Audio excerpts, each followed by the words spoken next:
c'est la Hailani Party où je vous parle de mes lectures passées, présentes et futures. Et cette fois-ci, aujourd'hui, vous aurez une surprise, comme l'a dit le titre au-dessus. Alors, encore une semaine où j'ai pas mal lu.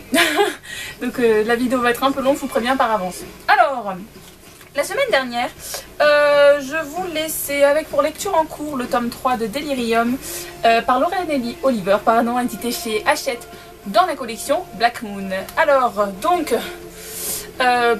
petite déception, enfin même grosse déception pour ce tome 3 et donc qui met fin à la trilogie. Je trouve que je vous avais dit la semaine dernière que j'aimais pas cette alternance de point de vue avec Anna, que tous les moments avec Anna je les trouvais lents, je les trouvais pas forcément utiles. Donc voilà, j'avais une bonne partie du bouquin où je me suis ennuyée en fait. J'ai trouvé que l'aspect révolution n'était pas du tout exploité. D'ailleurs, il n'y a pas vraiment de fin quand on y regarde bien. La révolution n'est pas menée à terme, qu'elle soit réussie ou pas, on n'est pas à la fin. On n'a pas d'éléments sur ce qui se passe plus tard. Les héros, on ne sait pas ce qu'ils deviennent. J'ai trouvé ça, ouais. Pour moi, il manque la fin. Il manque la fin, il y a du problème sur tout le prolongement du bouquin. Donc voilà, déception. Le meilleur tome reste le 2. Le 1 on se fait chier, le 2 il est pas mal du tout, même très très bon. Et le 3 trop lent. Pas à mon goût en tout cas. Voilà. Ensuite, j'ai continué dans ma phase romance. Voilà, même dans Delirium, il y a un peu une histoire d'amour au milieu. Alors qu'est-ce que j'ai lu après? Je sais plus dans quel ordre. Mais j'ai lu Pour un tweet avec toi de Teresa Medeiros, édité chez Milady dans la collection Central Park. Il se lit très très très vite, étant donné que 80% du bouquin se passe en tweet. Ça se lit très vite, les deux personnages sont très cultivés, même s'il y a petit bémol, mais là c'est que pour moi en tout cas, il y a beaucoup de références que j'ai pas trop saisies à la culture américaine ou culture générale je pense.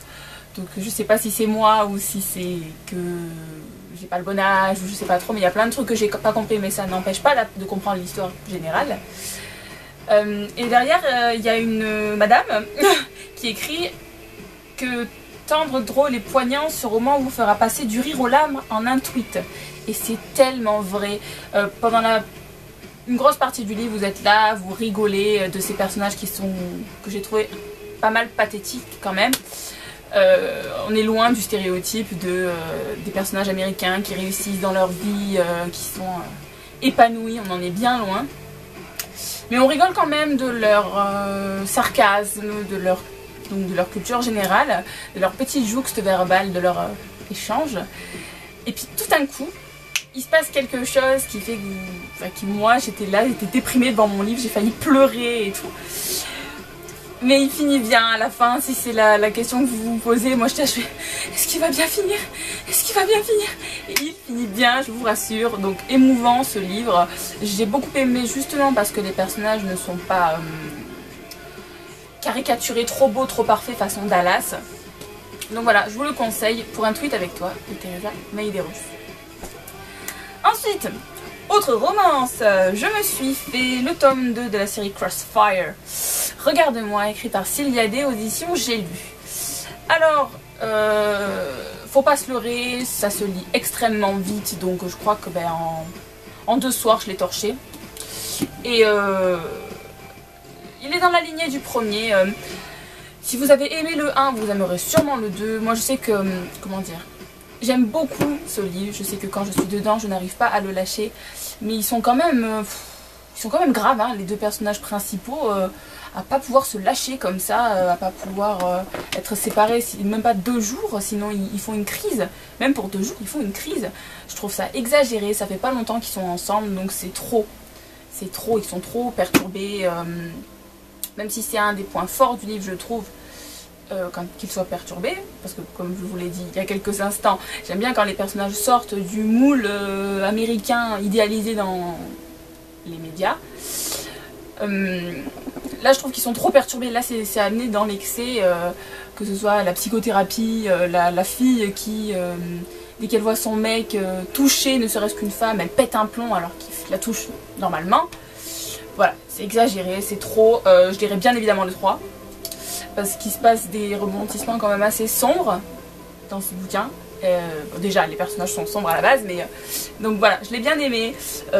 C'est pas un coup de cœur, loin de là, mais c'est une très bonne romance. Je sais que je l'adore, même s'ils se sautent l'un sur l'autre toutes les 2 pages. Voilà, je sais que ça me plaît bien, donc c'est agréable pour passer un bon moment. Voilà. Ensuite, j'ai lu hier soir une petite romance, encore une. J'ai lu un livre qui est édité chez Milady dans la collection Central Park, qui s'intitule de la série pardon, Les Frères Gamble. Et j'ai lu le tome 1, Suite nuptiale et quiproquo, écrit par Jaylin. Malheureusement, je suis désolée, ma couverture elle est très pixelisée, donc vous verrez pas grand chose. Peut-être vous la reconnaîtrez.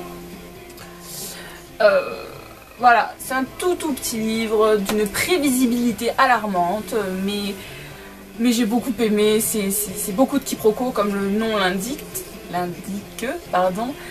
Mais j'ai trouvé ça très bon et donc j'ai beaucoup apprécié. Je vais sûrement m'attaquer le 2 une fois que j'aurai fini ma lecture en cours pour rester dans mon cadre romance. Peut-être je serai écœurée au bout de 15 livres romance lus, mais nous n'en sommes pas encore là. Voilà, c'est tout ce que je l'ai lu pour le moment. Et notez bien que c'est quand même pas mal de me faire 3 livres entiers, plus long qu'un livre en cours. C'est quand même pas mal. Alors, je suis en train de lire le livre Toi contre moi de Jenny Downham, édité chez Pocket ou Pocket Jeunesse. Moi, c'est la version Pocket Jeunesse. Voilà.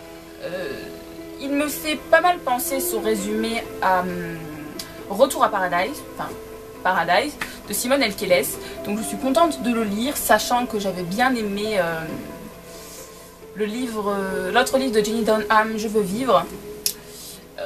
Voilà, je retrouve cet univers anglais avec des jeunes un peu particuliers comme dans Skins, la série télé. Donc voilà, j'ai pas lu énormément, hein. J'ai lu 150 pages sur les 500. C'est ça, 500. C'est pas mal. C'est donc des jeunes façon Skins, donc c'est un peu une ambiance particulière encore une fois. Mais voilà, je suis dedans, ça m'intrigue, on a envie de savoir ce qui s'est réellement passé pour la jeune fille et le garçon, qui est coupable, qui raconte des cracks. Et aussi donc leurs frères et sœurs respectifs, parce que c'est donc un roman qui se passe principalement sur 4 personnages. Donc voilà, je suis impatiente de lire la suite et de me plonger dessus tout à l'heure. Voilà. Alors donc, lecture future, comme je vous disais, j'ai pas grand chose de prévu. Je sais que je vais lire le tome 2 des Frères Gamble, donc toujours chez Jaylin, édité chez Milady dans la collection Central Park, qui s'intitule Paparazzi et quiproquo. Je ne sais jamais si je vous fais des reflets et je m'en excuse.